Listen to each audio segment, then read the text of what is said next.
Et j'attendais, je ne vous le cache pas, ce moment avec un peu d'impatience. Je vous ai compris! Sunny ways, my friends, sunny ways. Parce que c'est notre projet! Nothing, just an incident. La gauche caviar découvre la tête de veau. Continuer de préserver notre différence comme Québécois parlant français en Amérique.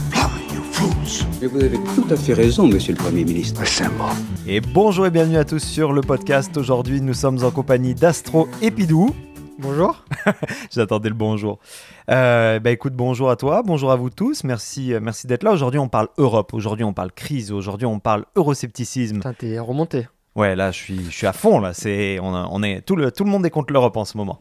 Et on s'en vient avec le 9 juin, les élections. Soyez sûr d'être sur les listes. Est-ce que tu es inscrit au consulat, Astro ? Oui. Bon, très bien. Ouais, faut pas renouveler de toute façon une fois que t'es inscrit. T'es inscrit. Régulièrement, ouais. Moi, j'arrive pas à me réinscrire. Mais c'est un problème pour un autre temps. Bref, aujourd'hui, on est là pour parler un petit peu du sentiment européen, de manière générale. Oui. Et récemment, on a eu l'actu avec un petit peu les agriculteurs. Nous, on a suivi ça de loin. Mais de loin et de près en même temps, là, de loin géographiquement et de près médiatiquement. Et c'est vrai que beaucoup de choses ont été remises sur l'avant de la scène, les traités de libre-échange, le CETA, qui nous concerne un peu, parce que c'est vrai que, étant situé au Canada, on a des produits européens qui arrivent de plus en plus sur le marché. D'ailleurs, je ne sais pas si tu as remarqué, mais depuis quelques années, alors le CETA n'est pas entièrement concrétisé aujourd'hui, mais moi je vois beaucoup plus de produits, par exemple français et italiens, qu'avant, par exemple, dans les grandes surfaces. Non, mais moi je trouvais ça très rigolo parce que justement, quand je suis arrivé, la plupart. Moi je suis arrivé en 2015, toi en 2016. C'est ça. Il n'était pas encore actif, il était toujours en négociation. Et là, récemment, j'allais faire des courses samedi et il y avait du chocolat poulain. Oui, exact. En poudre, dans les rayons du métro. Métro, c'est genre le magasin... c'est le Leclerc. Ouais, c'est genre Leclerc, tu vois, c'est très basic, tu vois, il y en a partout. Et je te dis, putain, ça s'est rendu jusque-là, ces trucs-là. Et c'est vrai que j'ai vu l'évolution maintenant de tous les produits. Alors, c'est que des produits qui sont pas frais, parce qu'ils n'ont pas vraiment le droit. Beaucoup de biscuits. Il y a du beurre président quand même, il y a des trucs comme ça. Ouais. Mais vous n'allez pas trouver les Kinder aussi. Pingui ou les pâtes à cookies Herta, tous ces trucs-là. Non, alors, Pingui, non, mais on commence à avoir les Kinder Délices. Oui, mais c'est frais. Non. Non, mais voilà. Ah oui, tu veux dire tout ce qui est frais, ça c'est plus cher aussi, etc. Mais ça, de toute façon, ça n'arrivera jamais parce que, petite anecdote, j'ai travaillé dans un café où on faisait importer des produits comme ça. Okay. Et on m'a expliqué comment ça fonctionnait et on m'a dit, mais déjà, si tu veux faire importer du lait du Nouveau-Brunswick, par exemple, ils n'ont pas les mêmes normes que le Québec. Et donc, ça va être quasiment aussi chiant d'importer du lait à l'intérieur du Canada qu'à l'extérieur. Donc, avant que ça vienne de l'extérieur, ça n'arrivera pas, en fait. Mais c'est bien parce que justement, cette question des normes, c'est un peu la question qui est au cœur de cette controverse sur les traités de libre-échange, parce qu'on voit donc, on a beaucoup parlé du traité avec le Chili, qui s'est concrétisé en pleine période de négociation avec les agriculteurs, et traité avec la Nouvelle-Zélande, puis donc on parlait du CETA, donc le CETA c'est l'accord européano-canadien, canado-européen, je ne sais pas dans quel sens on le met, et justement qui prévoyait aussi beaucoup l'importation de viande bovine. Et alors petite anecdote, moi j'avais failli faire un stage justement là-dedans sur comment travailler pour l'intégration de la viande bovine en Europe, et c'est vrai qu'on parle question de souveraineté alimentaire, puis ça nous fait penser un petit peu à la politique agricole commune, aussi communément appelée la PAC, auquel la France contribue à hauteur de 22 millions d'euros et ne reçoit que, entre guillemets, 11 millions d'euros. Mais bon, en même temps, si on faisait un plus 20, moins 20, ça servirait un petit peu à rien. Et donc du coup, toi, est-ce que cette question un petit peu peut-être de compétences partagées qu'on commence à voir, on en discute plus en Europe. Est-ce que pour toi c'est quelque chose qui est symptomatique d'un certain niveau d'intégration et un certain palier où on se dit ok, là il faut qu'on mette un petit peu à jour tout le contrat parce qu'on a peut-être laissé faire des choses à Bruxelles sans trop regarder parce que finalement l'Europe on s'en battait les noix, et maintenant on commence à se rendre compte qu'il y a beaucoup de choses qui se sont passées en 40 ans sans notre supervision, sans notre contrôle, et finalement 2005 était la dernière date à laquelle on s'est posé la question européenne, et ça fait maintenant presque 20 ans. Moi, j'ai un problème avec l'Europe, en vrai.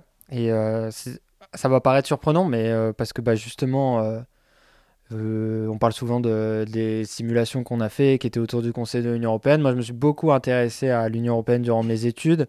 Ça a failli être un sujet aussi à un moment où je me suis spécialisé et tout. Je ne suis pas du tout expert, mais ça m'a intéressé. Et plus maintenant j'avance dans le temps, plus j'ai un problème. Parce que sur le papier, en fait, c'est un super beau projet.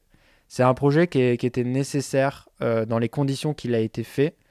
Quand je dis les conditions qu'il a été fait, je parle carrément de la CECA, là, de l'alliance économique entre l'Allemagne et la France, parce que... Autour du charbon et de l'acier. Ouais, c'est ça. Voilà. Parce que la théorie de Durkheim, je crois, de la division des tâches entre les pays pour éviter de se démembrer la gueule, reste quand même un truc dans un monde capitaliste libéral, reste une des meilleures filets de sécurité qu'on a. Et ça prend des actes extrêmes. Et je vais vous donner un exemple très récent.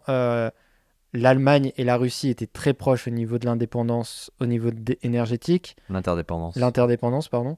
Et il a fallu faire exploser, il a fallu une guerre et faire exploser le Nord Stream, là, le pipeline. Le pipeline qui passe sous l'eau, donc qui permet d'envoyer du gaz. Et aujourd'hui, tout pointe à penser que c'est les Américains qui l'ont fait. En vrai, sur tous les rapports qui sont... c'est pour ça d'ailleurs qu'on en entend plus beaucoup parler. Si ça avait été les Russes, on le saurait. Mais voilà, mais c'est quand même encore de justification. J'appuie pas. Voilà, c'est juste que c'est possible que ça soit eux. Et donc ça prend des mesures extrêmes, tu vois, pour briser des déclarations de guerre finalement. En fait, se séparer économiquement d'un pays aujourd'hui, c'est lui déclarer la guerre, tu vois. Et ça préserve quand même beaucoup de tensions. Et moi, je suis intimement convaincu, par exemple, que la Chine et les États-Unis s'obligent à se parler parce qu'ils savent que s'ils rentrent en guerre tous les deux, économiquement, ils ne survivront pas.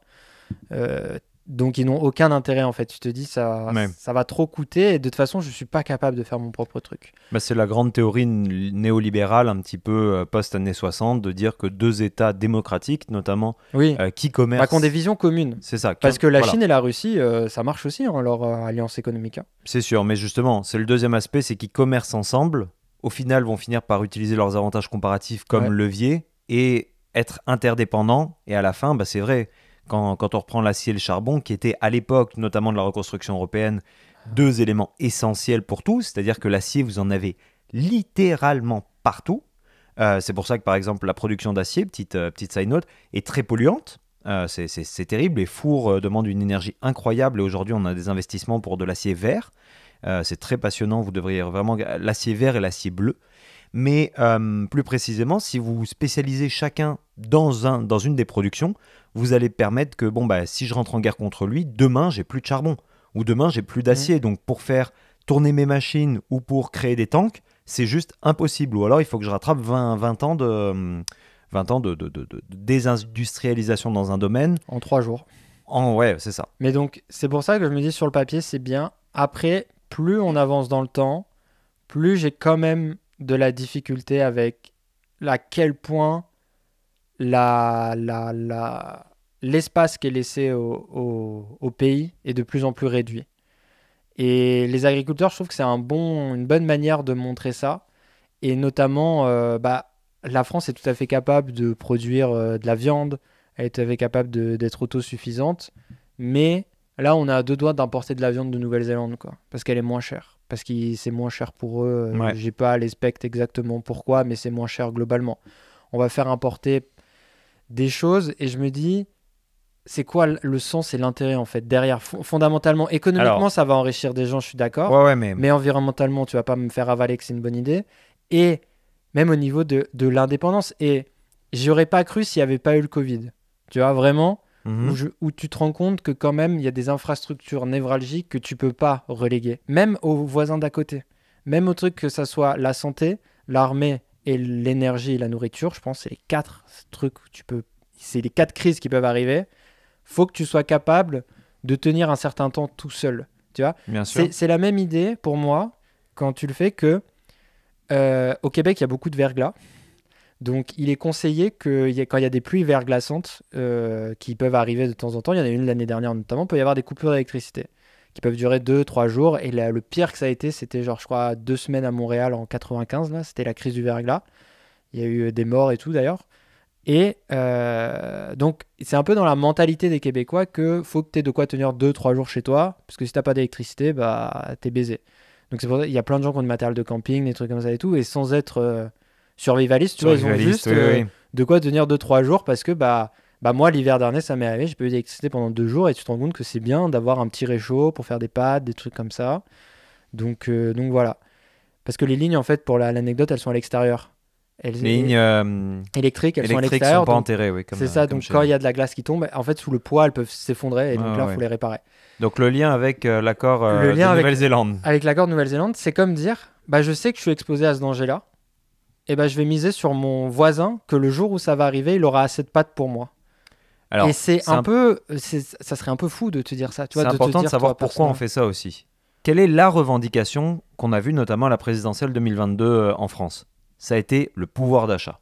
Oui. Le pouvoir d'achat est plus au cœur des revendications que l'environnement. Le pouvoir d'achat est bien plus au cœur des gens que l'agriculture, que des choses comme ça.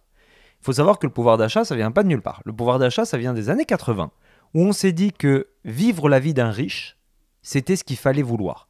C'est-à-dire, si un riche a le dernier téléphone, moi, en tant que classe sociale inférieure, dois vouloir aspirer à pouvoir avoir le même niveau de vie que cette personne. Et je vais évaluer mon niveau de vie en fonction d'à quel point, une fois que j'ai payé mes factures, je peux aspirer à ce mode de vie. Une fois que j'ai payé mes factures, il y a des choses qui ne bougent pas. L'électricité, le gaz, etc. Oui, ça bouge en fonction des fluctuations mais tous les mois, tu dois les payer. Mais tous les mois, tu dois les payer. C'est des coûts fixes. Voilà. Tes coûts variables, par contre, ça va être est-ce que je vais avoir Netflix ? Est-ce que je vais avoir de la télé à la demande d'un catalogue de milliers de titres alors que j'en ai fondamentalement pas besoin ? L'électricité, si on me la coupe, j'ai froid. Voilà.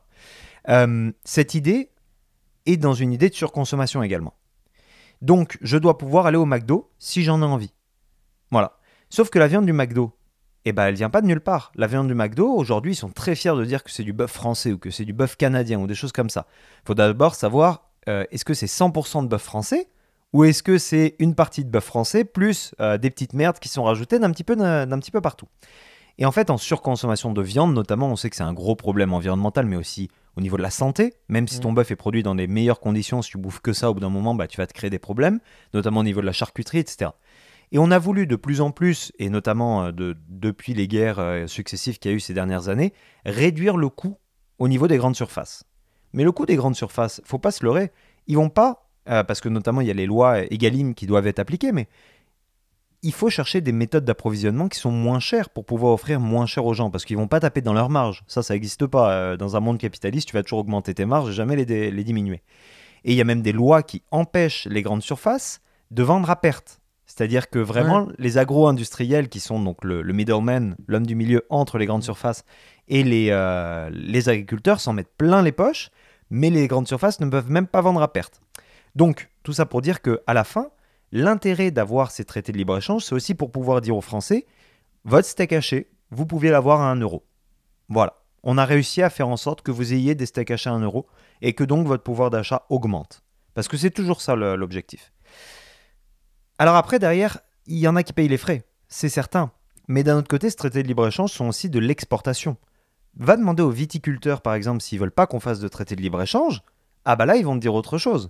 Ils vont dire, moi, écoutez les gars, c'est très gentil, mais mes vins, si je commence à stopper les exportations, on a vu notamment avec les États-Unis le bordel que ça a créé, ça va être une autre paire de manches. Alors après, on parle pas des apiculteurs, par exemple. Tu vois, le miel, lui, c'est quelque chose qui est très local et qui est très, très, très enclin au changement de variation du climat. Et donc, au final, qui a gagné dans toutes ces discussions ? C'est les céréaliers, c'est les éleveurs et c'est les produits laitiers. Les 3 plus gros qui sont représentés à Bruxelles et à Paris. 3 plus gros lobbies, j'allais dire. Voilà. Non, mais c'est sûr. Mais moi, j'ai trop du mal avec cette idée-là. Et en fait, en cas de crise, on est... t'es baisé, quoi. Il faut regarder avec ton idée. Oui, tu vas payer ton steak moins cher, c'est bien. Mais c'est pour ça que je suis pas d'accord avec ce qu'a dit le mec de l'OTAN. Mais en même temps, je suis un peu d'accord. Il faut quand même que le chef de l'OTAN, là, qu'il faut quand même que les gens se rendent compte que tout ce qu'on a n'est pas acquis, tu vois. Et c'est que le problème de l'Europe, voilà, je vais réussir à mettre des mots sur ce que je veux, c'est un projet de société qui pour moi m'apparaît inatteignable. Parce que oui, l'idée d'avoir tout moins cher et que tout fonctionne et qu'on puisse après négocier en truc et tout, c'est une belle idée. Mais les relations internationales et le monde étant imprévisibles, et il peut y avoir tellement de facteurs exogènes, externes qui vont faire que c'est terminé, qu'il faut quand même qu'on soit capable de reposer sur nous-mêmes. Ah bien sûr, mais c'est pour ça qu'il faut comme des minimums de production. Mais j'ai l'impression qu'on n'a plus de minimum aujourd'hui. Quand même, tu vois. Et même la France met un minimum qui n'a plus aucun sens. Là, j'ai plus le nom exact, mais on a interdit parce que ça c'est une bonne idée, on veut interdire des néonicotinoïdes, on veut interdire certains pesticides très nocifs, sauf que la France en fait plus, et du coup toutes les cerises elles sont crevées, l'été dernier elles ont été crevées les cerises parce que elles ont été infectées par des virus et des trucs exacts que j'ai pas parce qu'on a enlevé tel pesticide, et du coup on les a fait importer de partout sauf de France. Et tu te dis, oui, mais ça, l'Union européenne, en plus, l'a même pas demandé. C'est juste là une revendication politique. Tu peux avoir des politiques nationales qui sont plus contraignantes que les politiques européennes. Et la France est expert dans cette idée-là, d'être plus contraignant que ce que l'Union européenne nous permet. Pour donner l'exemple. Oui, mais du coup, on est plus du tout, la France est plus du tout compétitive avec ses autres voisins qui, eux, vont faire le strict minimum. Donc, il y a cette idée-là aussi qu'il faut quand même, genre... Mais derrière, elle offre des cerises qui sont qui sont bien meilleures. Regarde, t'as bouffé des cerises au Canada. Elles sont magnifiques, c'est des pommes les machins. Elles sont dégueulasses. Elles sont énormes. Elles sont acides, elles sont pas bonnes. Mais elles goûtent l'eau. Elles goûtent de l'eau. Ouais. Voilà. Alors que celles qui sont dans ton jardin, elles sont délicieuses. Mais je sais pas, moi mais c'est global, hein. Moi je suis pas un hyper fan du libéralisme et du capitalisme dans la vie.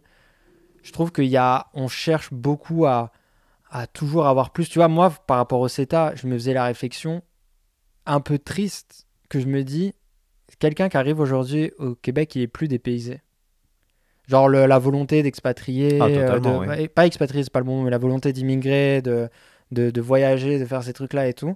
Si c'est pour que tu arrives dans un supermarché nord-américain et que tu retrouves des Kinder Bueno, du poulain et des cordons bleus congelés. Ouais, bon, après, tu vois, si tu vas habiter en région, si tu vas habiter à Gaspé, ou des choses comme ça, tu vas pas vivre comme un Français. Non, probablement pas, mais ce que je veux dire, c'est qu'il y a quand même il y a une perte d'identité. C'est même pas une perte d'identité, c'est juste un truc de... Il y a une uniformisation à un point et surtout qu'elle n'est pas nécessaire.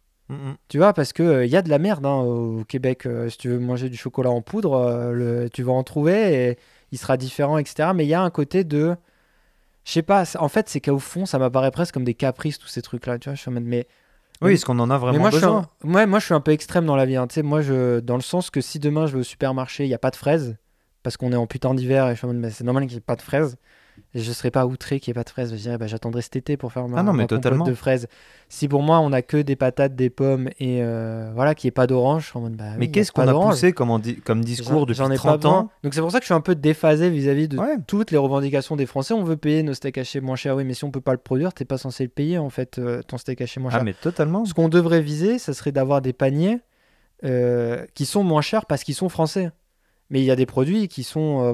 nos œufs devraient être moins chers, notre lait devrait être moins cher, parce que tout ça, on est capable de le produire. On a tout ce qu'il nous faut pour que nos tomates... Bon, certaines tomates, elles sont... Moi, en dehors, je viens d'une petite ville en France, là, 3/4 des tomates, elles venaient d'Espagne la plupart du temps. Mais ça, c'est pas très grave, parce que l'intérêt de la ferme à la fourchette, notamment, et des circuits courts, c'est tout ça. C'est en fait... La ferme à la fourchette, c'est une initiative... La politique européenne, c'est qui ça. a été mise, comme son nom l'indique, qu'il y ait de moins en moins de middlemen et de transformation possible entre le produit qui sort de la terre qui soit mis dans votre assiette. Exactement, merci beaucoup. Puis, il y a un moment où il va falloir décentraliser aussi l'agriculture.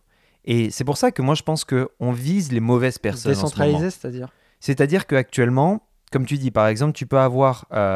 on prend les exemples des pêches d'Espagne, tu vois.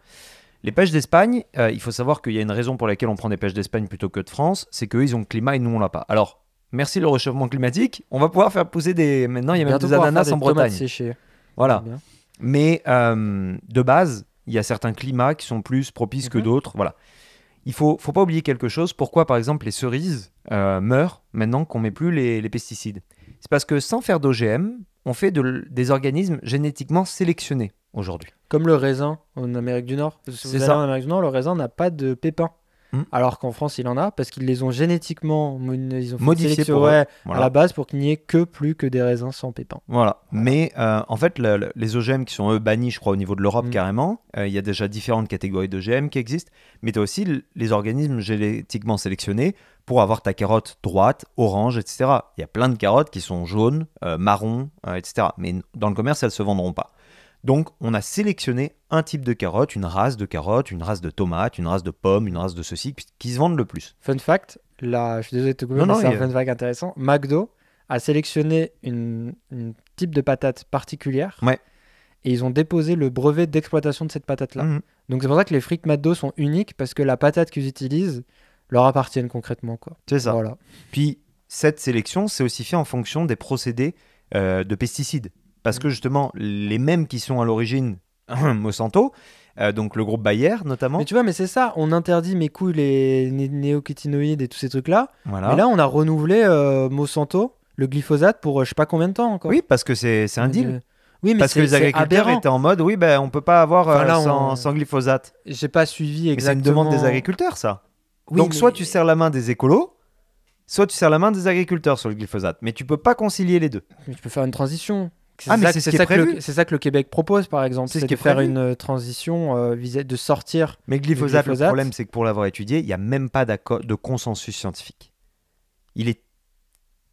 Tu peux avoir les meilleurs scientifiques Il y a indépendants. des études neutres.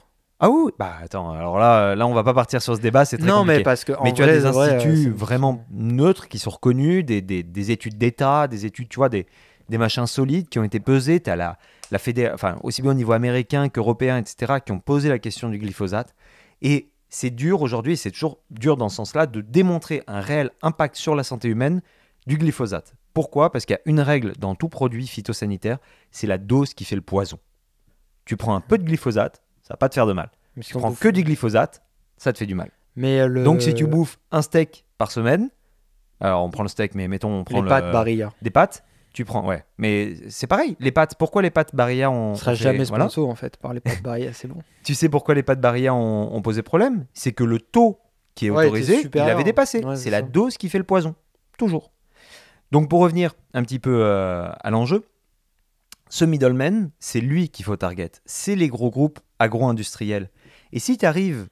Pourquoi on ne se posait pas la question, je vais reprendre la fameuse phrase, il y a 40 ans, il y a 60 ans, dans le passé. C'est parce que tu étais dans ton village et tu allais au marché.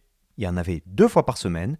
Tu achetais tes carottes, tes trucs, tes machins. C'était peut-être pas l'agriculteur directement, mais c'était le gars qui prenait des agriculteurs du coin et qui ramenait ça sur le marché. Et oui, qui Mais faisait plusieurs marchés dans la semaine pour Voilà. vendre à tout le monde, oui. Et pour avoir de l'alimentation de manière générale, qui n'était pas fraîche, on avait les épiciers. Les épiciers qui étaient un petit peu répartis. Et avec l'arrivée à l'américaine des grandes surfaces et des grands groupes, etc., bah là, on a dit à Les l'agriculteur, supermarchés, quoi. c'est ça, tu vas prendre ton camion, alors c'est pas l'agriculteur lui-même, mais voilà, tu vas l'amener de hier à Rungis pour qu'il arrive à Nice après. Voilà. C'est fantastique comme principe, hein. Donc déjà, ton machin, il est plus frais du tout, mais en plus de ça, ben, t'es racheté par un gros groupe à un prix qui est dérisoire par rapport au prix de vente. On a pris l'exemple du lait pendant cette crise, acheté 40 centimes, revendu 1,40 €. Alors oui, il y a tout le processus de transformation, il y a l'emballage, Oui, mais il y a ces le transport, bâtards, etc. ils se font. Parce Mais ils que sont en euros. Oui, mais surtout, ils se font aussi de la marge sur un truc qu'ils payent pas. C'est le truc qu'ils récupèrent après. Ouais.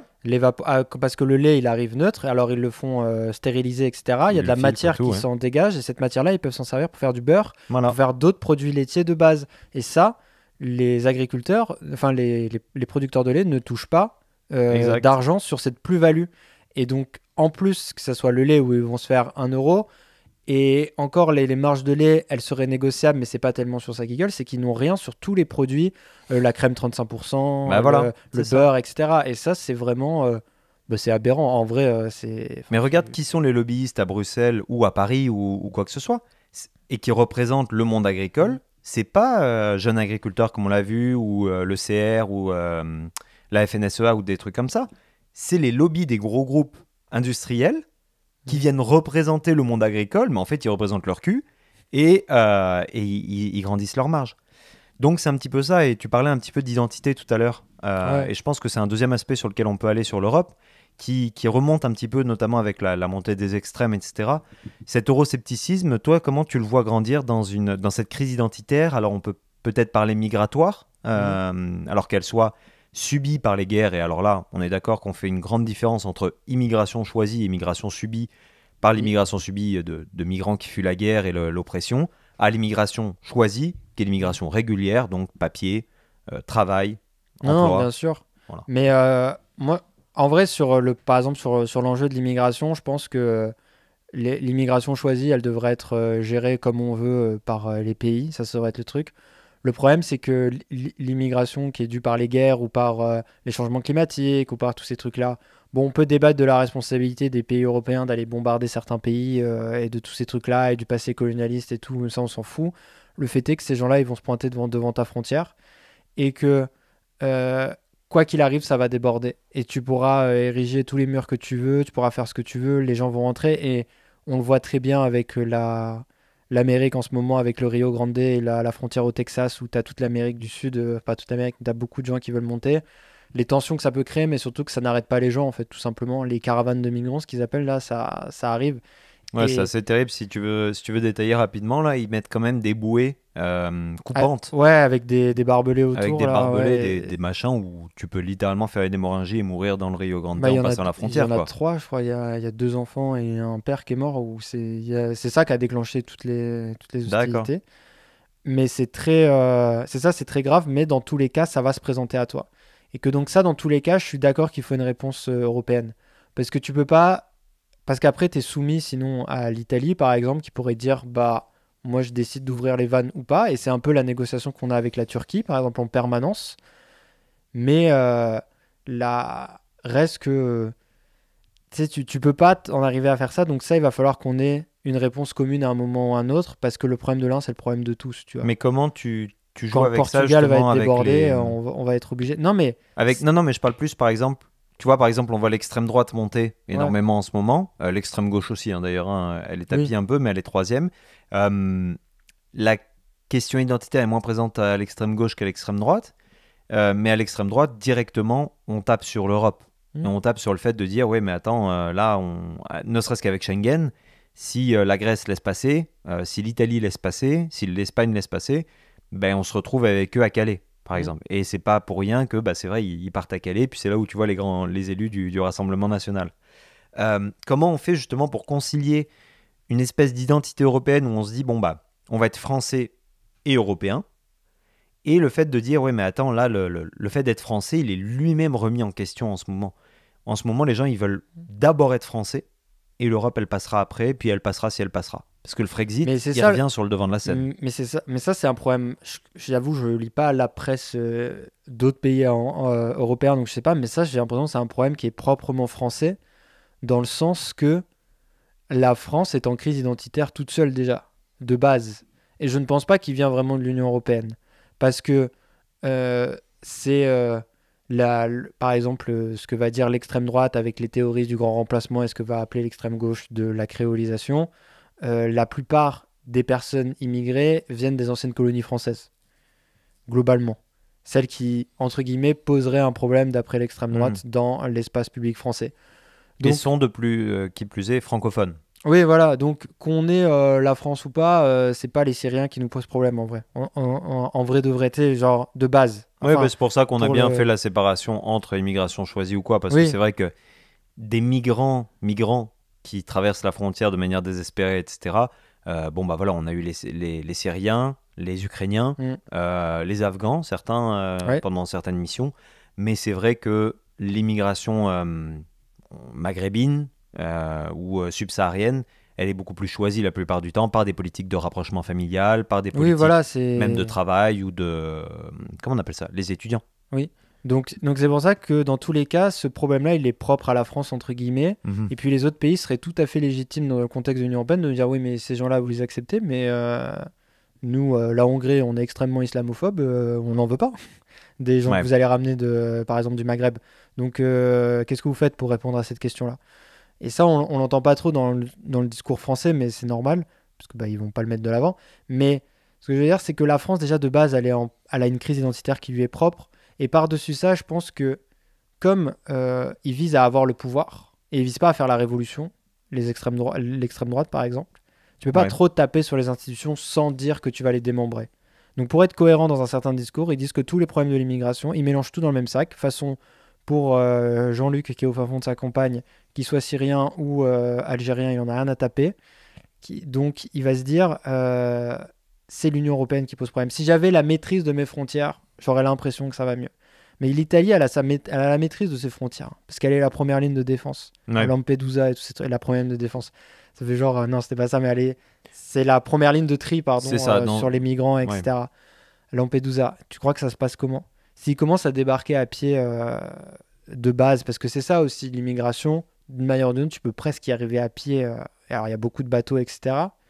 Mais À pied, tu parles de quoi? si tu viens par exemple des pays du Moyen-Orient, de l'Afghanistan, tu peux quasiment t'y rendre à pied en France, hein. Ah, ça fait une sacrée C'était- trotte, mais c'est c'était possible. très Hein. déterminé. On a vu avec les Syriens. Hein. Non, mais voilà, donc C'est... dans tous les cas, ton problème, il va se poser. Et je pense que c'est vraiment illusoire. Et c'est pour arriver au pouvoir et dire, voilà, on avait raison, le problème, c'est l'Union européenne. Mais le truc, c'est que moi, par exemple, ce que je m'explique pas, c'est... Oui, je me l'explique et je m'explique pas, mais c'est que ça va être quasiment les plus représentés bientôt, l'extrême droite. C'est le deuxième parti, là, le plus représenté. Ou c'est à l'Assemblée nationale? Ouais. Pas à l'Assemblée nationale, à l'Assemblée Ah, au Parlement européen? Au Parlement européen. Bon, Ils ça sont dépend. énormes, quoi. Non. Actuellement, ils sont quand même minimes. Non, mais tous, là, les chrétiens, la droite chrétienne, Alors, c'est très l'extrême différent. droite et tous l'UDU, tous ces trucs-là. Actuellement, donc, tu as les conservateurs d'extrême droite Ouais. tout à droite. Tu as le PPE qui est beaucoup plus la droite classique, la droite démocrate, démocrate chrétienne, etc. Dans laquelle il y a LR, par exemple, notamment. Après, derrière, tu as Renew Europe. Renew Europe qui, elle, par contre, est beaucoup plus avec Macron et tout ce qui est les jeunes libéraux. À gauche, tu as les Verts, les socialistes, la gauche, je sais C'est pas quand même quoi. fou que ça s'appelle Renew Europe et qu'il n'y ait pas un pays anglais dans l'Union européenne. Ah, mais de toute façon, Voilà. alors ça, on peut en parler. Tu sais quoi? Parlons-en. Prenons. Là, c'est mon moment. C'est très intéressant. À Bruxelles, moi, je vous conseille Jacques Atmer qui a écrit La faute à l'Europe. Incroyable ce gars-là, un journaliste qui a passé beaucoup de temps. Nous, on l'avait eu dans un cours de politique de l'Union européenne. Et ce gars-là, il explique justement qu'il y Jean a Quatremer, non? Jean Quatmer, oui, pardon. Jean Pas- Quatremer. c'est oui. pas Jacques. Je sais pas pourquoi Oui. j'ai dit Jacques.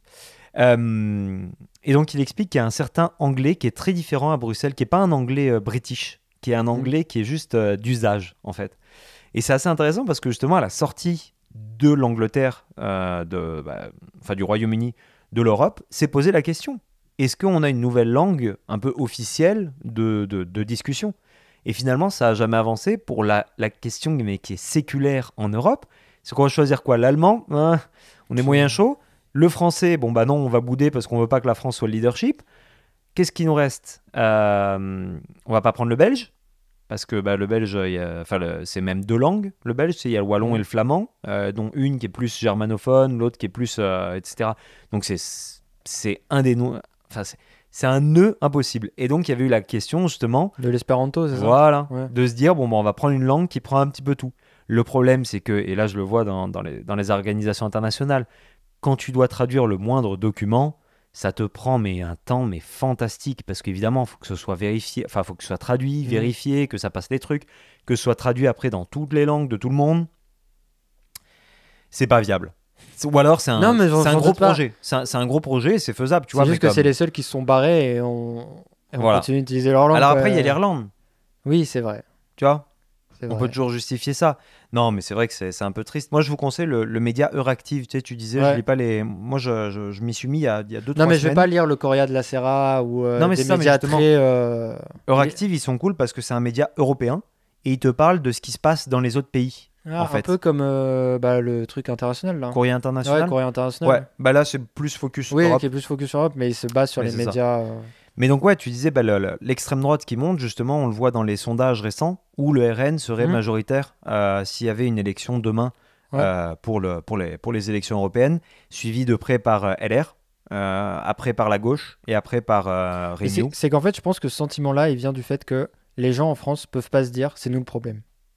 Franchement. Oh, il y a Sur la question France a un ident- problème avec l'échec. Non, mais La France ne sait pas connaître l'échec. sur la question identitaire ou de l'immigration, ils vont pas se dire c'est nous qui avons merdé, c'est nous Ah qui ouais, avons mal intégré totalement. les gens, c'est nous qui avons peut-être fait des politiques sans réfléchir, peut-être que le fait de ne jamais avoir débattu de l'immigration proprement, le fait de ne pas avoir de ministère de l'immigration, le fait de plein de tous ces trucs-là font en sorte que non, il n'y a pas de ministère de l'immigration, c'est le ministère Ouais, de c'est une l'Intérieur. compétence de l'intérieur. Ouais. Ben, c'est Sarkozy regarde qui la loi. l'avait mis en place Oui, c'est ça. et on lui a chié dessus en disant qu'il était des travaux. Des beaux travaux. Et il était de droite, enfin il était d'extrême droite, que c'était un truc fasciste de Ménézek. Et Ah, dès mais que c'est- Hollande est arrivé, il a fait ciao, je l'enlève. Mais regarde, t'as vu sur ma story aujourd'hui.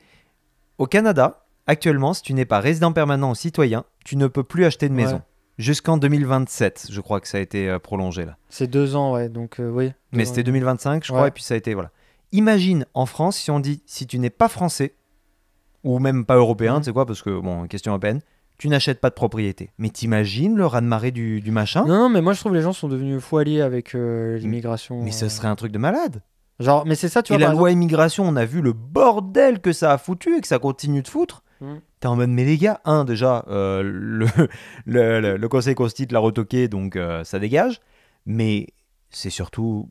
Enfin, on peut pas parler de ça posément. Non, mais tu vois, c'est pour ça que je dis que justement, les gens n'arrivent pas à se dire l'échec. Donc forcément, si la situation est pas bien en ce moment, c'est forcément de la faute de l'Union européenne. De l'étape d'après, parce que c'est celle qu'on contrôle pas, c'est celle qu'on comprend pas. Et c'est vrai que moi, je rejoins un peu la populace de ces gens-là qui disent, ça faisait très royal la populace, putain, fils de pute, qui dit, Les gueux. oui, mais regarde, la Commission européenne a tous les droits. Et en vrai, je sais que c'est pas le cas, mais quand tu t'intéresses de loin à la politique, que tu regardes un peu comment ça se passe, etc., la Commission européenne a quand même un pouvoir déraisonné et antidémocratique. Ursula von der Leyen, là, quand même, qu'on le veuille ou non, elle a quand même... Alors, il y avait la volonté de tous les États, mais les décisions sur l'Ukraine et tout, elle y va à fond, elle prend des statements qui engagent tous les États, alors que cette meuf-là, elle n'est pas élue, quoi. Ah si, elle est élue au Parlement européen. Mais... C'est le Parlement qui l'élit. Oui, mais les gens ne décident pas que c'est pour elle, que c'est elle qui va... Ah ouais, mais il y a un moment, les gars... Ouais, Non, mais ce que je veux dire, c'est que les élections secondaires, les sénateurs, non, mais c'est ce que je veux pareil, dire, hein. c'est que le ratio des décisions qu'elle peut prendre... Pouvoir versus vote. Versus le vote qui est impliqué. Si demain, elle dit « on va faire la guerre à Poutine », mes frères, là, va falloir qu'on se pose des questions. Mais voilà, mais il y a des questions régaliennes. Elle peut pas, par exemple, faire une déclaration de guerre au nom de l'Union européenne. Non, mais reste qu'elle va nous mettre dans la merde quand même. Elle nous met dans la merde, mais dans le sens que ça, c'est un peu partout. Si le chef de l'OTAN, il dit fuck Poutine ou fuck Xi ou un truc comme ça, ça n'engage aucun État à proprement parler. Oui, mais le chef de l'OTAN reste que derrière, il y a Biden qui peut dire non. Bah, là aussi, il y a Macron qui peut dire non. Moi, j'ai mis des doutes ou sur... même Michel, là, comment il s'appelle le président du Conseil. Oui. Michel, je sais plus comment il s'appelle, un bon ami de Macron d'ailleurs qui est belge et qui est depuis Charles Michel. Charles Michel, qui est d'ailleurs depuis un petit bout là maintenant à l'UE. Je sais pas quand est-ce qu'il va rendre son siège. Il a commencé son premier mandat en 2019. C'est ça commence à faire un long. Et je sais pas quand est-ce qu'il est censé le rendre. Mais dans le sens que tu sais, il se partage quand même les trucs. Et quand tu le vois qu'une loi européenne, moi je vous conseille l'excellente série Parlement, qui retrace tout le processus législatif d'une loi à l'intérieur de l'Europe. Quand tu vois les trilogues, quand tu vois ces trucs-là et ces machins, oui, il y a un manque de démocratie, mais c'est balancé par une lourdeur institutionnelle qui donne le pouvoir en bout de ligne au Parlement, parce que tu sais, il faut que la loi, à la fin, elle soit revotée par le Parlement, qui te dit, est-ce que à la fin, la démocratie, c'est... comment dire ? Ok, gros statement. Est-ce que la démocratie, à la fin, c'est la réponse à tout ? Dans le sens que si tu veux avancer dans des gros statements politiques, notamment tu sais, l'Union européenne, tu le disais peut-être dans le podcast ou en off, la guerre en Ukraine était le grand test pour Poutine de la résilience de l'Union européenne. Oui. C'était le fait de dire jusqu'où ils sont prêts à aller, les gars. Jusqu'où je peux les challenger et les faire déraper. Et t'imagines, je veux dire, tu vois dans nos boulots où on a des responsabilités très limitées, où on se dit, vaudrait mieux pas que je dérape. Imagine quand t'es tout là-haut, et tu dis, waouh, si je dérape, les gars, c'est la merde. C'est la méga merde. Donc, heureusement qu'il y a des fail-safe qui sont institutionnels, non démocratiques, parce que si on a un Falabrac qui est en haut du bordel, non, mais ça, c'est la merde. Hein. Je remets pas en cause ça, je remets juste un peu en cause que c'est abstrait. Les gens, ils prennent des énormes décisions, on les a pas vraiment élus, tu vois. Et ils font la une des médias en permanence.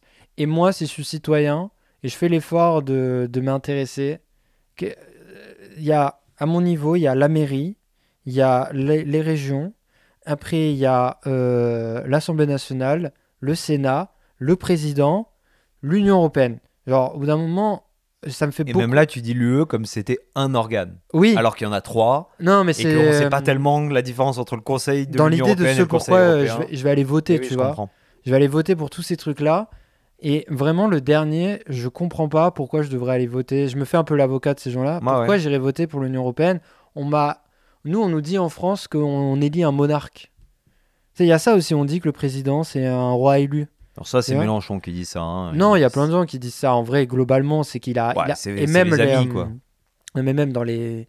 Il a énormément de pouvoir, notre président. Par rapport à tous les autres présidents, par exemple, du monde, il a beaucoup de pouvoir. Et déjà, il peut outrepasser. Avec les ordonnances, il peut tout outrepasser déjà, par exemple. C'est un président, c'est pas un premier ministre. Donc déjà, de base, il a des pouvoirs Le régaliens. président américain, il n'a pas ces pouvoirs régaliens. Comme ça. Ouais, mais c'est un président de confédération. Nous, on est président d'une république. Non, mais ce que je veux dire, c'est que c'est quand même il a beaucoup de pouvoir, le président français. Pareil, il a pas énormément il a plus de pouvoir que de contre-pouvoir, notre président. Ok, ouais. Par exemple, ce qui est assez voilà. Mais ça a été pensé comme ça, hein, c'est pas. Oui, c'est la manière de faire la 5e République. Oui, voilà. C'est. Et on a vu la 4e, ce que ça donnait quand le président n'a pas de pouvoir, par exemple. Oui, voilà, c'était l'extrême inverse. Donc, je suis un peu. Mais c'est ça. Mais moi, je me mets en tant que citoyen, je me dis, mais pourquoi je devrais aller voter pour l'Union européenne? Est-ce que ça veut dire que tous les gens à qui je vote avant, ça n'a pas d'intérêt? Et si je m'y intéresse, oui, mais c'est loin. Oui, ils vont changer le calibrage de mes tomates et de mes fenêtres, parce que c'est ça aussi, les matières premières, etc., ce que va faire l'Union européenne. Mais en même temps, moi, j'ai envie d'aller acheter mes tomates chez mon petit producteur que je connais et qui, lui, ou ma viande chez mon charcutier qui est aussi l'assistant du maire, tu vois. Et moi, je comprends sincèrement que pour les gens, c'est très abstrait, parce qu'on essaye de t'enfoncer, parce qu'on enfonce quelque part, surtout en France, l'idée d'une fédération, parce que presque ça, c'est censé devenir ça à l'Union européenne. C'est l'objectif. C'est une fédération. En tout cas, moi, c'est ce que je veux. Mais...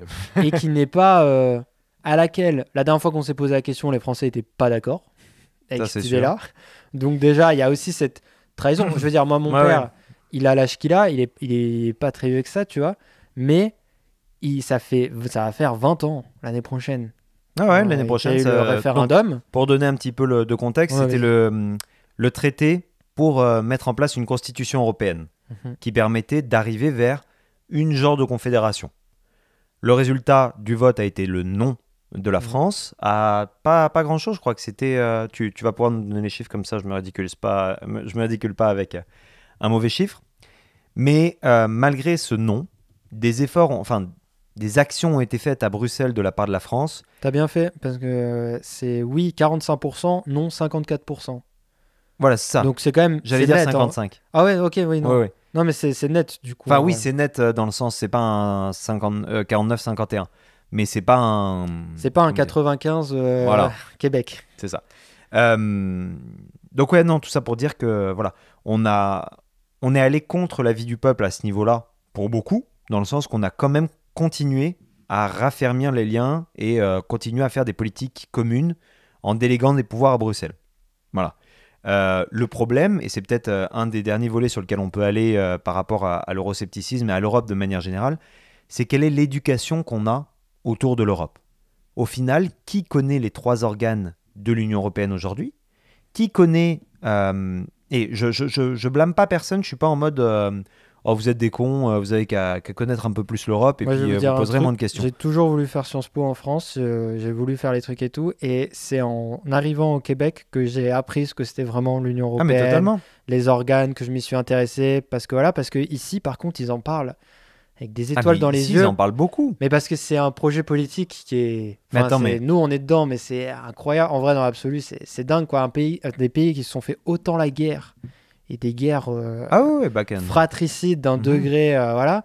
Et tu te dis, un jour, il y a la France et l'Allemagne qui sont en guerre permanente depuis des siècles, se sont dit, viens, on va faire copain-copain, quoi. Non mais attends, mais ça c'est une question aussi des programmes d'éducation. C'était bien sympa d'apprendre la Mésopotamie et l'écriture cunéiforme pendant un an, en 6e et en seconde, mais pendant ce temps-là, le croissant fertile, le Tigre et l'Euphrate.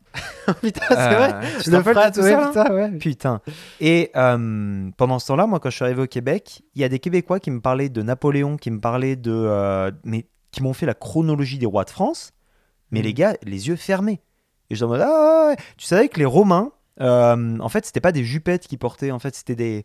Puis t'es en mode, waouh, mais en fait, je connais si peu mon histoire de France. Évidemment, je critique pas le fait qu'il faut connaître la base. Mais ils connaissent pas bien leur histoire d'ici. Mais c'est qu'ils en ont pas. Non, mais ce que je veux dire... Ils ont 200 ans d'histoire. Ah si, ils la connaissent. Alors là, pour le coup, j'ai mis le nez dans les livres d'histoire. Ils la connaissent, mais sur le truc général, moi, des fois, j'apprends des trucs à mes collègues de travail sur leur propre histoire et c'est un peu rigolo. Mais c'est ça. Mais parce que nous, on fait aussi beaucoup d'efforts pour... on s'y intéresse aussi personnellement. Mais c'est la question de se dire, est-ce qu'à la fin, on connaît notre histoire européenne? Est-ce qu'à la fin, on sait, bon bah voilà... On n'en parle que pour dire les guerres. Hein. On n'en parle que pour dire les guerres. On n'en parle que pour dire, regardez les Allemands, ça a été nos ennemis pendant 100 ans. Regardez, on parle jamais des Anglais d'ailleurs. En tout cas, moi, on m'a jamais dit qu'on s'est plus foutu sur la gueule avec les Anglais qu'avec les Allemands. Bah moi, je l'ai découvert avec les... Enfin, j'ai pas découvert, mais j'ai compris qu'on était vraiment ennemis avec les Anglais, entre guillemets, avec les mimes sur Internet, quoi. Ouais. Parce que les Anglais se foutent de notre gueule et nous, on leur répond aussi. C'est un peu rigolo sur Reddit et tous ces trucs-là. C'est ça. Mais c'est vrai que pour moi, dans ma tête, nos ennemis jurés, les Allemands. Enfin, nos ennemis jurés, nos ennemis d'histoire, c'était les Allemands. Alors qu'en vrai, on s'est plus foutu sur la gueule avec les Anglais. Bah oui. Et on continue même encore aujourd'hui à travers le rugby, par exemple. Là, avec C'est ça. Avec l'Allemagne, on a un peu le foot en vrai, mais France-Angleterre, ça reste le quand même tournoi destination, c'est le truc, quoi. Le plus grand, ouais, c'est ça. Mais c'est ça, moi je pense qu'il y a un manque.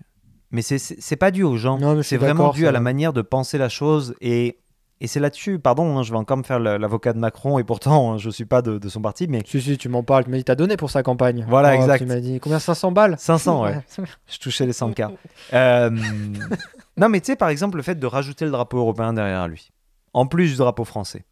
Le fait de dire... Toi qui aimes la France, par exemple, je vais dire comme si t'étais... vous qui aimez la France, vous trouve pas que c'est un aveu de dire qu'il y a autre chose de supérieur à la France? C'est pas supérieur. Moi, je suis pour, par exemple... Ok. Non, moi, parce je que suis si tu mets fédéraliste. sur un pied d'égalité, c'est qu'il y a un truc quasiment qui vaut aussi bien que la France. Non, parce que tu peux être une nation forte au sein d'une fédération ça, t'y crois. européenne. Ah mais, bien sûr. Sans renoncer à ton histoire ou à... Ah mais totalement, trucs, parce que la France a toujours dominé. On domine.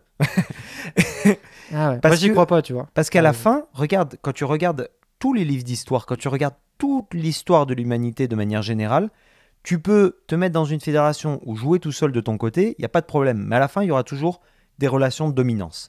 Donc, on fait un choix, les gars. Soit on est dans... Alors, il y a 3 choix. Soit il y a l'entre-deux bâtard qu'on a en ce moment, où on ne sait pas qui commande, on ne sait pas ce qui se passe, on ne sait pas quoi faire, on ne sait pas quoi... voilà, parce que personne ne veut trop tirer la couette vers soi, de peur qu'il se fasse pointer du doigt, et je comprends totalement.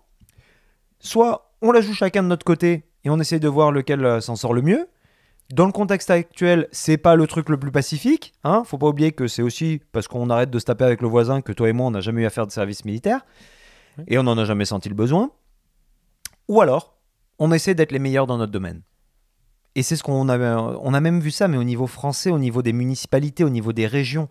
On essaye, voilà, au niveau du tourisme, d'être plus attractif que l'autre. J'ai travaillé dans une communauté de communes, dans l'Allier, donc près du Puy-de-Dôme, où, bon, bah voilà, nous, on était la communauté de communes à côté de Vichy. Vichy, ils ont plein d'hôtels, donc ils avaient tout le monde qui venait. Ils ont les pastilles. Ils ont plein de trucs. Il y a de l'histoire à Vichy, il y a Napoléon III qui a refait Vichy, il y a le gouvernement de Vichy, il y a plein de trucs. Je me demandais si t'allais le dire. Il y a le bâtiment. Il y a la collaboration quand même, c'est pas rien, les gars. Non, mais c'est une grosse pièce d'histoire. Tu vois, il y a le bâtiment de la Gestapo, il y a des trucs. Voilà. Oui, mais nous, on était à côté.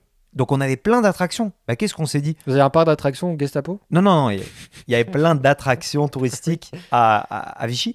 Mais nous, on a plein d'attractions qui sont beaucoup plus du côté de la nature. On a des randos, des kayaks, des trucs, des machins. Des parcs et tout là-bas. Et bah, qu'est-ce qu'on s'est dit? On s'est pas dit, fuck off, on va sortir de la région, on va sortir de ça. Non, on va être meilleur. On va rentrer justement dans cette collaboration, dans cette compétition saine, en essayant d'être les meilleurs de la région à ce niveau-là. On se sort un petit peu de ça. Et je pense que c'est ça qui manque. Parce que s'il y avait un esprit européen qui était assumé, qui était fort, et où chaque nation, dans un esprit de collaboration, essayait justement d'être les meilleurs au niveau, et c'est un peu la vision qu'on a au niveau environnemental. Regardez, nous on a mis des objectifs super hauts au niveau de, des émissions de carbone, au niveau de la décarbonation de nos industries, au niveau des phytosanitaires. Regardez, on brille là-dedans. On est les meilleurs. Et on voit, c'est ce qui fonctionne avec les pays scandinaves.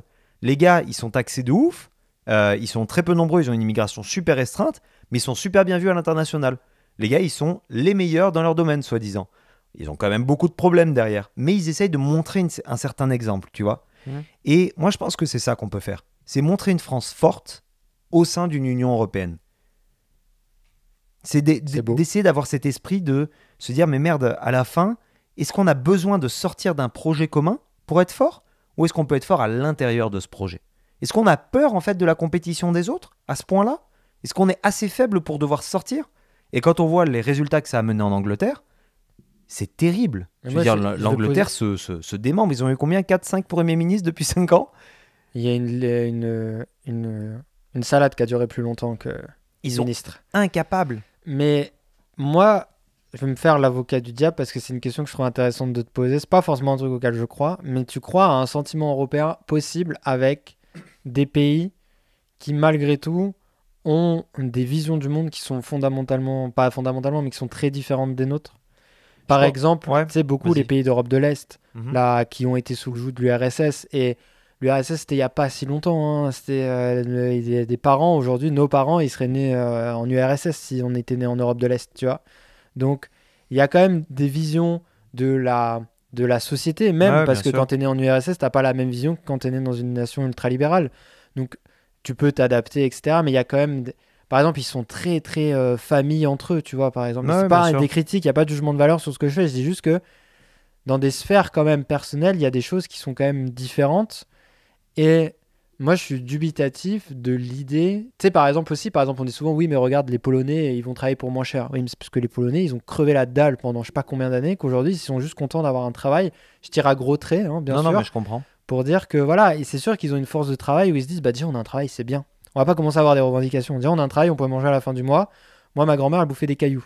Parce qu'il faut voir les rayons à la sortie de l'URSS. Il n'y avait pas grand-chose dans les rayons des supermarchés de l'URSS. Donc... Et c'est ça qu'ils sont terrifiés d'ailleurs, c'est pour ça qu'ils veulent aller dans l'OTAN, c'est pour ça que la Pologne s'arme comme des dingos, parce qu'ils disent on veut pas retomber là-bas. Ouais, plus jamais. Plus jamais, mais c'est vraiment dans une optique de dingue, tu vois. Donc je me demande, tu vois, dans les pays qui sont autour de la France, là, je comprends. Le Royaume-Uni, l'Allemagne, l'Italie, l'Espagne, et je fais pas une gradation d'ils sont mieux que nous, hein, on est mieux, mais je comprendrais presque une Union Européenne entre ces pays d'Europe de l'Est. Alors je vais dire, un projet raté d'Yougoslavie, c'est ça. Je comprendrais mieux une union entre ces pays-là, et finalement des ponts entre les deux, que réellement, j'ai du mal à me dire que moi et la Hongrie, par exemple, je comprends rien aux Hongrois, c'est pas une culture qui va me parler tant que ça, tu vas me dire qu'on est de la même nation. Parce qu'à la fin, la fédération, c'est une nation. Qu'on le veuille ou non, tu vois, à la fin, le Texan, le gars du Nebraska et le New-Yorkais EP qui boit son petit champagne et qui fait ses mots croisés dans le New Yorker, ils ont le drapeau américain derrière eux. C'est pour ça que le truc du drapeau, je te disais, mais comment tu fais pour, genre, outrepasser tout ça ? Regarde les États-Unis. Prends le gars du fin fond du Nebraska, le New-Yorkais et le Texan.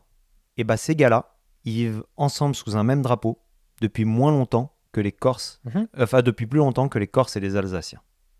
Oui. On pourrait dire la même chose entre un Français, un Hongrois et un Polonais qu'on pourrait dire entre un Corse, un Auvergnat, un Basque, un Breton et un Alsacien.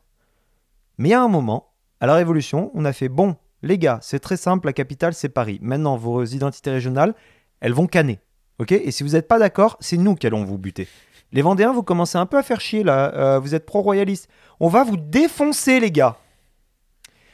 Ça a été un peu violent, un peu, trop, carrément destructeur pour les identités et les cultures régionales, et on a continué malheureusement ce travail de sape.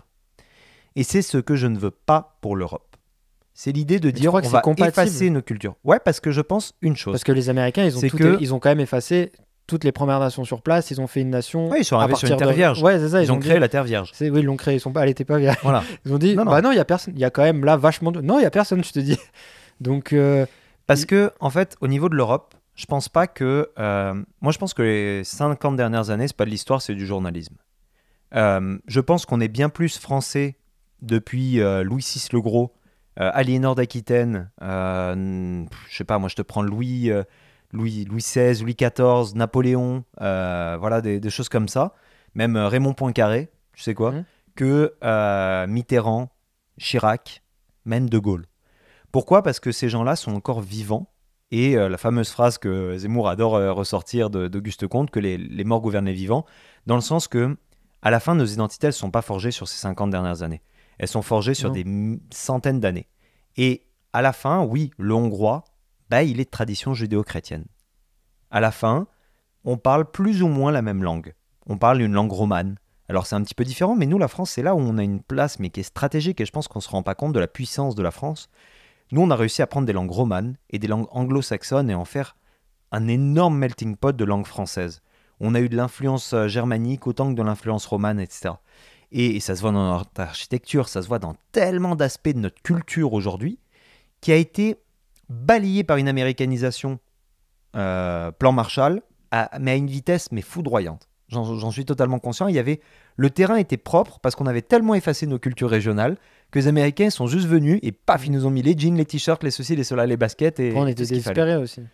On était désespérés, mais... le sens, on était prêt à accepter le premier qui était prêt à nous offrir du confort. Mais on a des réserves. Tu vois, on a de l'épargne au niveau culturel. On a cette puissance.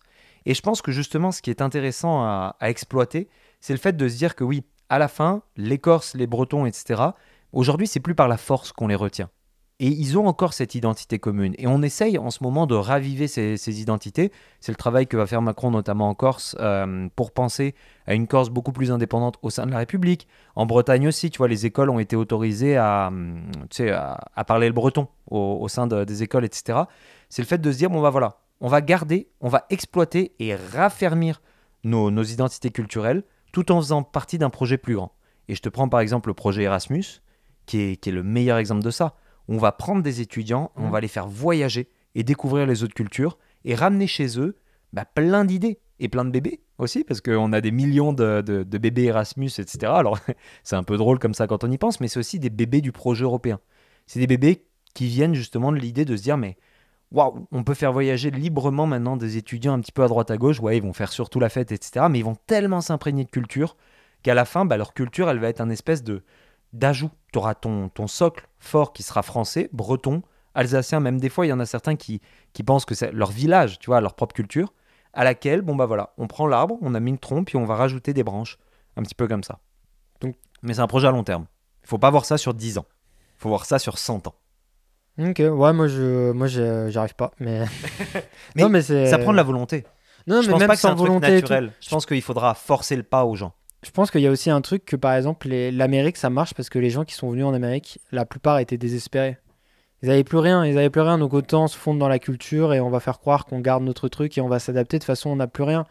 Quand les Irlandais qui sont énormément présents et nous disent, voilà, Joe Biden, il va sur la terre de ses ancêtres irlandais. Ouais, c'est toujours drôle, ça. Les Irlandais, ils sont venus, pour la plupart, peut-être pas Joe Biden, je sais pas, mais en tout cas la plupart, ils bouffaient leurs doigts, littéralement. Ils bouffaient des patates qui les tuaient. Donc... Mais regarde les Italiens américains, quand ils vont en Italie, ils sont plus américains qu'italiens. C'est ça, mais voilà, puis ils parlent pas italien. Et moi, je crois pas beaucoup aller à New York, mais Joey, c'est l'italien américain dans ma tête d'enfant. C'est ça, il parle pas italien, il le comprend un peu. Ouais.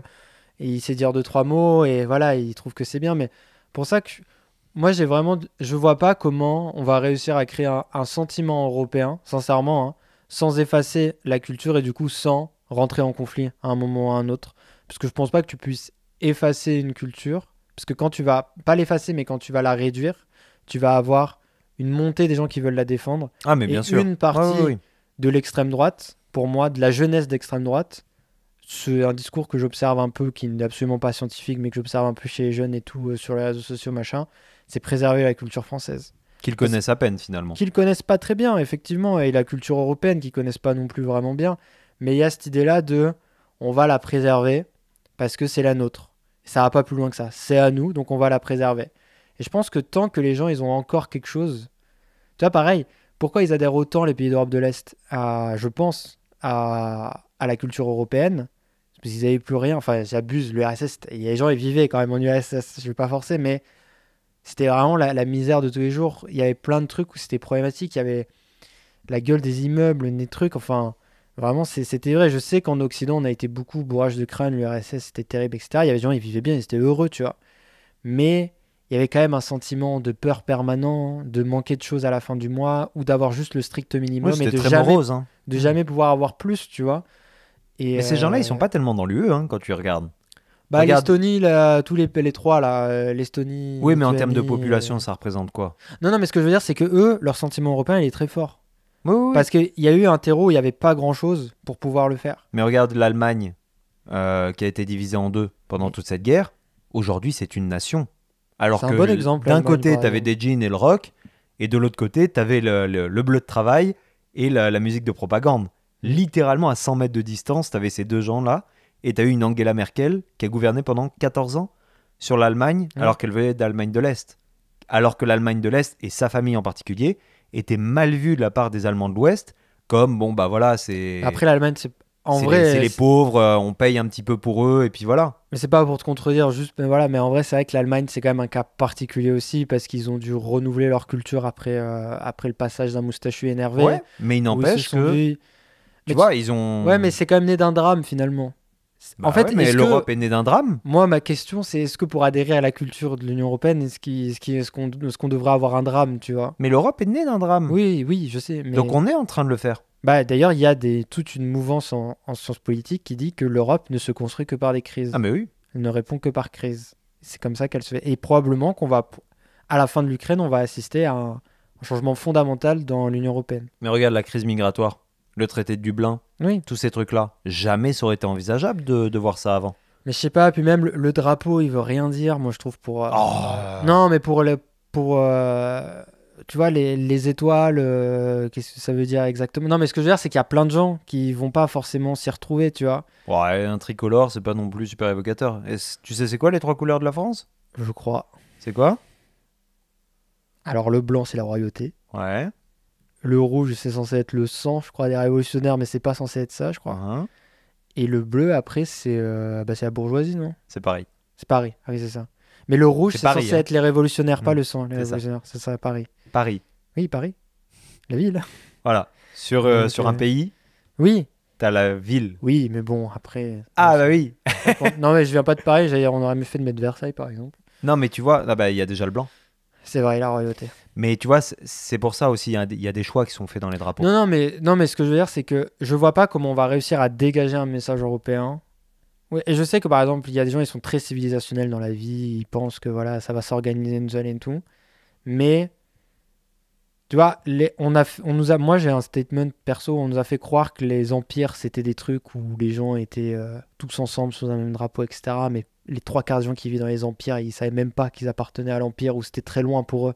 Tu vois, l'Empire romain, l'Empire d'Alexandre, les mecs en Numibie, ils en avaient rien à taper d'Alexandre le Grand et c'était en mode moi mon problème c'est Surtout que que ça a duré 15 ans le machin. je vais pas avoir oui mais l'espérance de vie était réduite. Non mais c'est ça, Non, mais ce que je veux dire c'est que Non mais voilà, c'est tu vois, arrivé, mais c'est même reparti, même l'Empire de Napoléon qui a été le dernier, je pense, grand empire en vrai à l'échelle du monde. Bah il y a eu l'Empire mais anglais, le tu vois. Troisième Reich. Et tu vois, c'est Le comme Troisième Reich était quand même... Non mais l'Empire anglais c'est ça, les mecs dans les Philippines, ils se sentaient pas anglais, ils se sentaient Non mais c'est philippins. aussi que c'était pas du tout le même projet. Non, mais ce que je veux dire, c'est que je ne vois pas comment, avec autant de nations différentes, avec autant de trucs, on va réussir tous à adhérer à un même projet.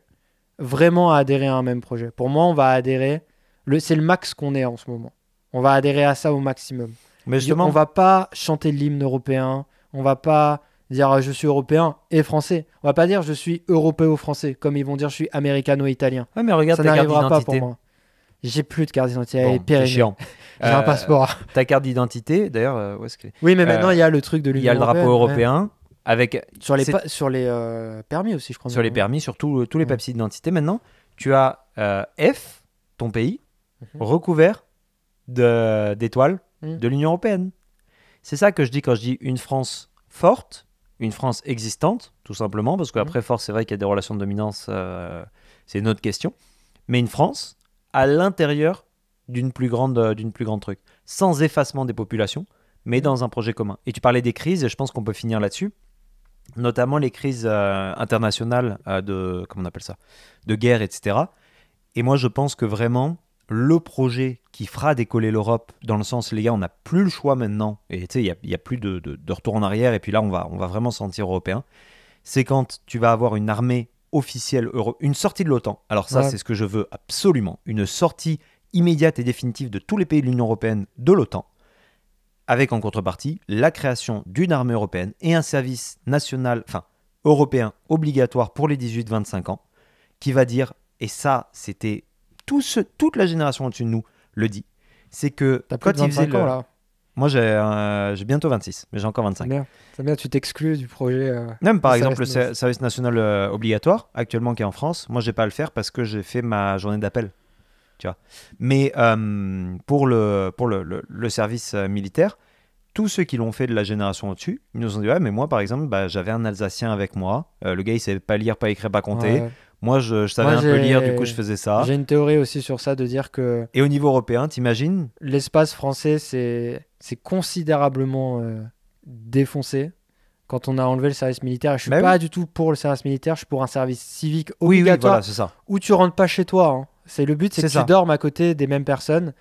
Et c'est vrai que les mecs des banlieues, ils allaient avec des mecs qui avaient des baraques de dingue. Tu vois, moi, dans ma ville, il y a même des gens... sans penser banlieue, ouvriers. Non, mais oui, mais c'est ça. Mais il y avait vraiment des gens qui ne se seraient jamais croisés, qui se croisent et qui sont obligés d'être à côté et qui sont tenus par une certaine discipline. Donc un peu une discipline un peu militaire quand même malgré tout pour se lever à telle heure et faire des trucs. Mais pour moi, je serais très... tu vas dans les EHPAD, hein.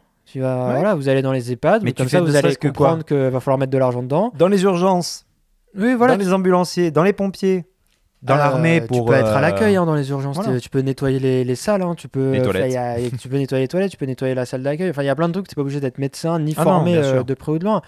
Tu peux juste faire l'accueil des... Mais savoir donner les premiers secours, par exemple, pour quelqu'un qui est dans une salle d'attente et qui est en train de se faire un malaise. Voilà. Ou la personne qui fait le lien entre les pompiers et l'accueil, par exemple. Totalement. Pour dire quand tu arrives, tu vois, tu dis, il y a telle personne. Mais bref, il y a 1001 endroits où on pourrait mettre des gens pour leur dire, vous allez faire quelque chose. Pendant 1 an, vous allez rendre service à la nation, qui vous a beaucoup donné, en tout cas en France. Puis ça... Voilà, c'est vrai. Qui t'a payé l'école, les soins, Voilà. Et tu vas rendre un peu. Et en plus, tu vas le faire avec des gens que tu vas pas croiser. Ça, je suis très pour ce genre de truc. Et je pense que ça m'aurait fait royalement chier de le faire. Mais aujourd'hui, je le regarderais un peu en mode, c'était pas si mal. Mais regarde, peut-être qu'on serait pas parti de France, en vrai, si on avait fait ça. Mais regarde, tous nos parents, enfin, en tout cas, moi, tous ceux à qui j'ai parlé du service militaire, ils ont dit, ça m'a fait royalement chier d'y aller. Mais il t'en parle avec une certaine nostalgie. Moi, il y en a qu'un qui a vraiment pas aimé parce qu'il a été déployé en Allemagne de l'Ouest. Et ça, il a pas aimé. Dans le contingent, parce qu'il était dans le nord de la France. Et ils l'ont envoyé en Allemagne de l'Ouest. Il a fait une réaction allergique à la bouffe. Oh bah ça, après, derrière, t'as pas de chance. La bouffe de la cantine, donc il était en mode, je peux pas manger. Je suis en Allemagne, j'ai pas envie d'être là. Qu'est-ce que... Voilà.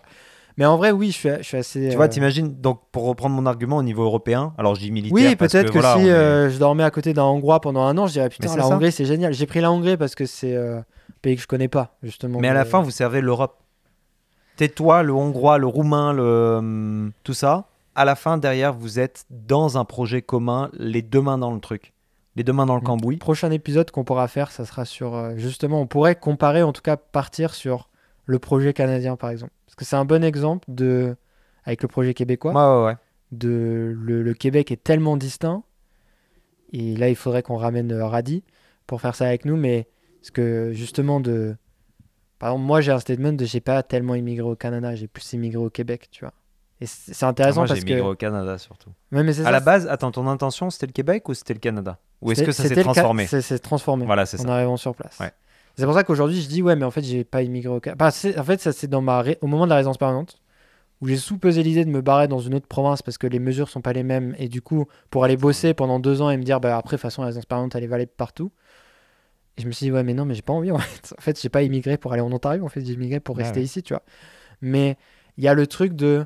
Je trouve que c'est une comparaison intéressante parce que ça rejoint le sujet qu'on est en train de discuter maintenant de comment tu construis une nation avec des trucs fondamentalement différents. Ouais. Et en vrai, le Québec, c'est pas le Canada, et le Canada, c'est pas le Québec. C'est ça. Et les provinces de l'Est, c'est pas les provinces de l'Ouest, même si elles ont des choses communes. Et même, j'ai envie de te dire, elles ont même des fois pas forcément la même religion, tu vois, parce que le Québec, ça va être très chrétien. Le Canada anglais, c'est très chrétien aussi, surtout. Mais ça va être plus protestant, tu vois. Donc, il va y avoir un peu toute cette logique-là qui va être différente. Il n'y a pas la même langue. Puis, même à l'intérieur des autres, si tu prends l'Acadie, par exemple, ils ne parlent pas le français que toi et moi, on parle. Ouais, bien sûr. Ils ne parlent pas le québécois et ils ne parlent pas l'anglais. Je pense que ça pourrait être aussi un cas d'école intéressant. Mais pour moi, c'est pas sain, ce qu'a le Canada, par exemple. Et je ne souhaite pas ça à l'Europe, tu vois. Donc, je me dis... Voilà, je pense qu'on a fait le tour, là, ça fait une bonne heure qu'on parle. Ouais. Moi, je vous recommande le livre La faute à l'Europe. Voilà, avec une bonne bière des moines. Ça peut toujours être bien sympa. Voilà. Toi, est-ce que tu as une recommandation particulière? Il y a un super documentaire de LCP sur les négociations sur l'environnement au Conseil de l'Europe. Vous pouvez le retrouver sur YouTube, il dure 1h30 et il vous montre toutes les négociations, comment ça se passe, etc. C'est passionnant. Vraiment. Et je vais vous recommander un truc de base génial. Que vous devriez lire. En vrai, c'est vraiment intéressant. C'est vraiment un truc, c'est le que sais-je de l'Union européenne. Ah ouais, tous les que sais-je même. Tous les que sais-je. Moi, j'avais lu le que sais-je du Québec, le que sais-je du Canada et tout, c'est très bien. Mais là, dans le cas de l'Union européenne, c'est expliqué de manière assez simple sur comment ça fonctionne, parce qu'on a parlé des institutions, etc. Et juste de comprendre que tout ça, ça impacte et que vous soyez au Québec ou que vous soyez en France, ça va vous impacter parce que par exemple la négociation du CETA, ça a impacté jusque dans vos rayons, ça impacte le prix de la viande, ça impacte le prix du peut-être probablement pas du lait parce qu'ils vont pas l'exporter le lait parce que c'est trop compliqué au niveau des normes. Mais il n'y a pas la même manière de stérilisation donc déjà ça va être voilà. Ouais, pour vous donner une idée, ici le lait tu le mets uniquement au frigo. Tu n'auras jamais de briques de lait déjà de base. Mais en plus, tu n'auras jamais de briques de lait. C'est vendu dans des sachets, même si vous voulez. Ouais, tu peux. Maintenant, ils en font aussi en bouteille, en plastique. Mais ouais, non, tu n'as jamais de briques de lait en carton. Comme nous, on faisait au scout, on mettait les briques de lait en carton au fond d'une malle, température ambiante. Mais c'est ça, il n'est pas stérilisé pareil, là. Donc, c'est ça qui fait la différence. Mais ouais, en vrai, je pense que l'Union européenne, le travers des gens qui en parlent souvent, on parle sans comprendre comment fonctionnent les institutions. Dans les débats de tous les jours et dans les trucs et juste se renseigner sur ça et le que sais-je c'est tout fin, ça vaut 2 € je crois. C'est vraiment très bien et vous pourrez vous y rapporter dans les débats de famille, vous aurez l'air plus intelligent. Ouais, en vrai oui. En vrai les que sais-je devraient être gratuits. Tu sais qu'il y a une boutique à Paris où tu peux faire, c'est un espèce de distributeur automatique où tu peux faire toi-même ton que sais-je. Genre tu choisis la couverture, tu choisis toi-même le truc, cool, tout ça, machin, c'est incroyable. C'est pas mal. Vas-y, je te laisse conclure comme tu l'as ouvert. Tu le fais, voilà, c'est ça, c'est ma responsabilité. En tout cas, ça nous a fait vraiment plaisir. Je crois que c'est un sujet qu'on n'avait pas forcément traité en off tous les deux souvent. Et peut-être par message, mais ça a bien fait plaisir de parler de ça. N'hésitez pas vraiment à commenter. Encore une fois, on vous demande de liker, de mettre les petites étoiles sur vos différentes plateformes, etc. Nous, ça nous aide en termes de visibilité, puis ça nous aide aussi à savoir à peu près ce que vous pensez de nos podcasts. N'hésitez pas à nous envoyer des messages ou des choses comme ça. Interagissez, ça nous aide beaucoup. C'était Radi et Pidou. Merci de nous avoir écoutés. Va te faire foutre. Et en plus, je voulais faire une blague par rapport Non, je vois dans ton regard que t'as pas fait exprès. Attends, mais est-ce que j'ai dit ça aussi à la fin? T'as jamais fait de podcast juste avec. Mais oui, non, je sais. On devait en faire 3, mais on n'a pas fait. C'était Radi et Pidou. Merci beaucoup. Non, avec Astro. J'ai failli faire l'accent. Et après, je me suis retenu là. Non, vraiment. Je me suis dit non. Allez, bonne journée à tous. Bye.